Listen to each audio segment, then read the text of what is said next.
High সবাইকে, তোমাদের সকলকে জানাই প্রিয় পরিবারে স্বাগত। তো আজ সকালবেলা গেছিলাম ছাদে, আর ছাদের বেগুন গাছগুলোর একটু পরিচর্যা করতে হবে। আসলে বেগুন গাছগুলোর গোড়ায় অনেকটা মাটি কম হয়ে গেছিল, তাই প্রতিদিন যে ঝাড় দেওয়া হয়, ঝাড় দেওয়ার উঠানের মাটিগুলো ছিল, সেই মাটিগুলো নাকি গাছে দিলে গাছ ভালো হয়।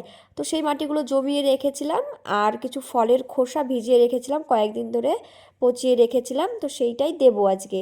প্রথমে বেগুন গাছের গোড়াগুলো একটু মাটিগুলো আলগা করে দিই, আর তারপরে যে ফলের খোসাগুলো ভিজিয়ে রেখেছিলাম সেইগুলো দিয়ে দিলাম, আর তার উপরে একটুখানি মাটি দিয়ে তারপরে বেগুন গাছগুলোতে জল দিয়ে দিয়েছিলাম। এখনো কোনো সার দেওয়া হয়নি গাছে। বেগুন গাছে কোন সারটা দিলে ভালো হয় তোমরা একটু জানলে বলো অবশ্যই।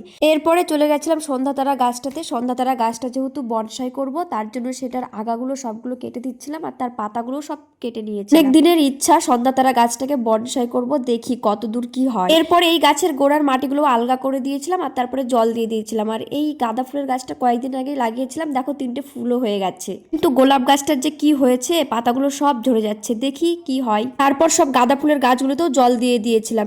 গাঁদা ফুলের গাছে এখনো কলি আসেনি, জানি না কবে আসবে। আর তারপরে দেখো আমার পদ্ম গাছগুলোর অবস্থা, সব পাতাগুলো মরে যাচ্ছে, অবশ্য আবার নতুন পাতা গজাচ্ছে। তারপরে টবগুলোকে আবার নিজের নিজের জায়গায় সাজিয়ে রাখলাম, আর এরপরে যেই মগটাতে ফলের খোসা ছিল সেই মগটাতে আবার জল দিয়ে রাখলাম, যাতে পরবর্তীতে আবার দিতে পারি।